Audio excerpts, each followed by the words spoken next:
कृष्ण भगवान कहते हैं भविष्य का दूसरा नाम है संघर्ष। हृदय में आत्म इच्छा होती है और पूर्ण नहीं हो पाती तो हृदय भविष्य की योजना बनाता है। भविष्य में इच्छा पूर्ण होगी ऐसी कल्पना करता रहता है, किंतु जीवन ना तो भविष्य में है ना तो अतीत में। जीवन तो इस क्षण का नाम है, अर्थात एक क्षण का अनुभव ही जीवन का अनुभव है।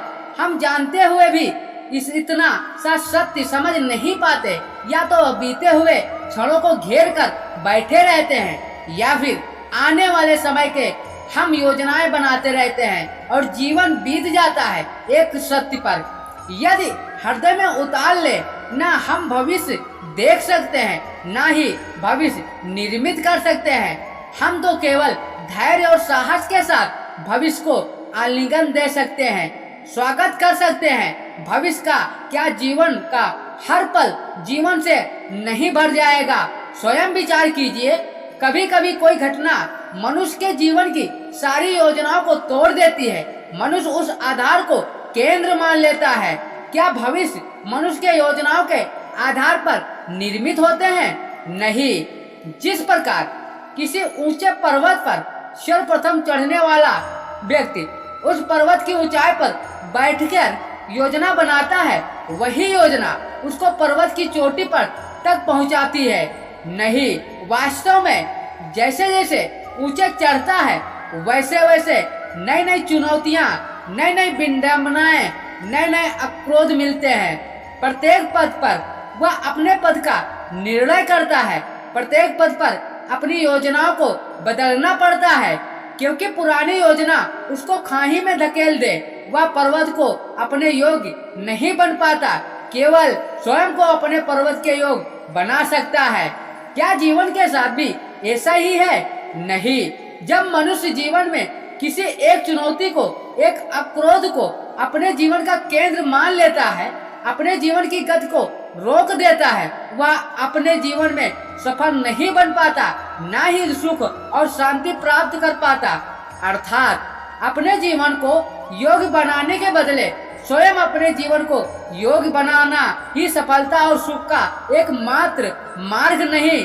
स्वयं विचार कीजिए, पिता सदा ही अपने संतान की सुख की कामना करते हैं, उनके भविष्य की चिंता करते हैं। किसी कारणवश सदा ही अपने संतानों की भविष्य का मार्ग स्वयं ही निश्चित करने का प्रयत्न करते रहते हैं। जिस मार्ग पर पिता स्वयं चला है, जिस मार्ग पर कंकड़ पत्थर को स्वयं देखा है, मार्ग की छाया, मार्ग की धूप जाना है, उसी मार्ग पर उसका पुत्र भी चले, यही इच्छा रहती है। हर पिता की यह संदेह उत्तम भावना है कि किंतु 3 प्रश्नों पर विचार करना हम भूल ही जाते हैं। कौन से प्रश्न? प्रथम प्रश्न, क्या समय के साथ प्रत्येक मार्ग बदल नहीं जाते? क्या समय सदा ही नई चुनौतियों को लेकर नहीं आता? फिर देते हुए समय का अनुभव नई पीढ़ी को किस प्रकार लाभ दे सकते हैं? दूसरा प्रश्न, क्या प्रत्येक संतान अपने माता पिता का छवि होता है?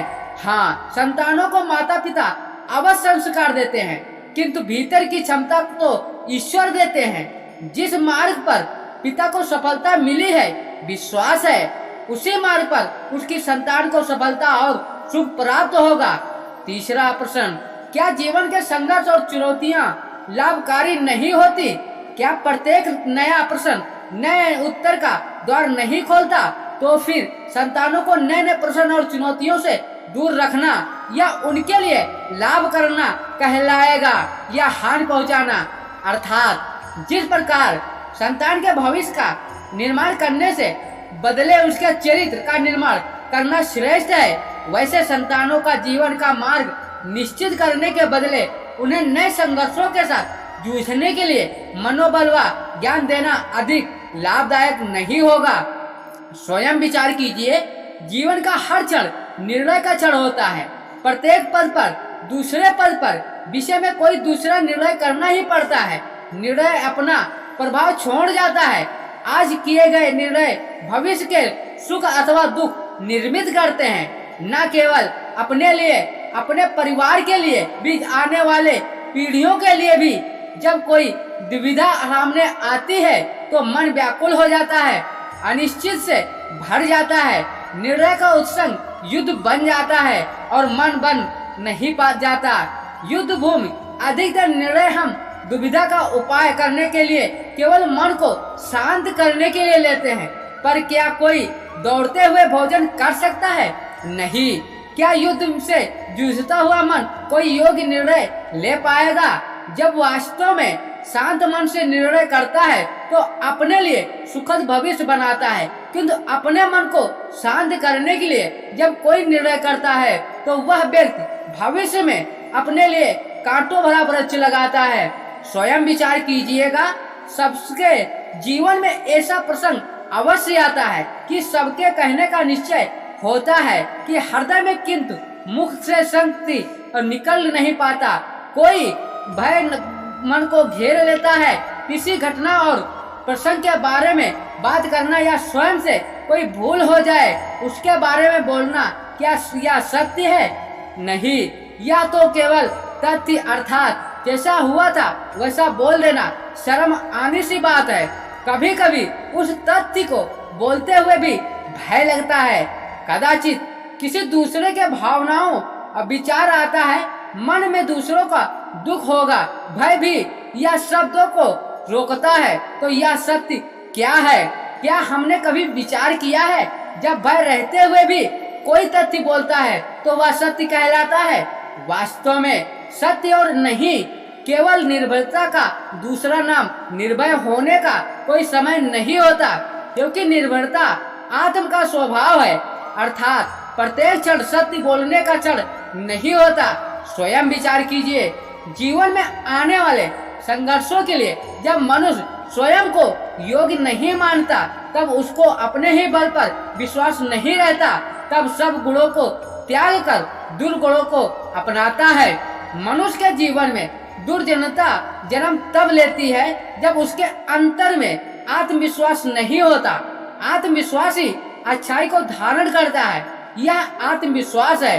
क्या जब मनुष्य यह मानता है जीवन का संघर्ष उसे दुर्बल बनाता है तो उसे अपने ऊपर विश्वास नहीं रहता। वो संघर्ष के पार जाने के बदले संघर्ष से टूटने के उपाय ढूंढने लगता है। किंतु जब वह यह समझ जाता है संघर्ष से अधिक शक्तिशाली बना दे, ठीक जैसे ही व्यायाम करने से देह की शक्ति बढ़ती है तो प्रत्येक संघर्ष के साथ तो उसका उत्साह बढ़ता है। अर्थात आत्मविश्वास और कुछ भी नहीं, मन की स्थिति जीवन को देखने का दृष्टिकोण मात्र है। जीवन का दृष्टिकोण तो मनुष्य के वश में होता है। स्वयं विचार कीजिए। ज्ञान प्राप्ति सदा समर्पण से होती है, यह हम सब जानते हैं, लेकिन समर्पण का वास्तविक महत्व क्या है? क्या हमने कभी विचार किया है? मनुष्य का मन सदा ही ज्ञान प्राप्ति विभिन्न बाधाओं में उत्पन्न करता है। कभी अन्य विद्यार्थियों से ईर्ष्या हो जाती है, कभी पढ़ाए हुए पाठों पर संदेह चलता है, कभी गुरु द्वारा दिया गया दंड अहंकार से भर देता है। नहीं, क्या ऐसा नहीं होता है ना? जाने कैसे कैसे विचार मन को भटकाते हैं और मन को इसी अयोग्य के कारण हम ज्ञान प्राप्त नहीं कर पाते। मन के योग्य स्थिति केवल समर्पण से निर्मित होती है। समर्पण मनुष्य का केवल नाश करता है। तो दोस्तों, यह हमारा मोटिवेशन वीडियो आपको कैसा लगा कमेंट में जरूर बताना। यदि हमारे चैनल पर पहली बार आए हैं तो चैनल को सब्सक्राइब करना ना भूलें। इसी तरह नए नए मोटिवेशन वीडियो आपको रोज रोज मिलते रहेंगे।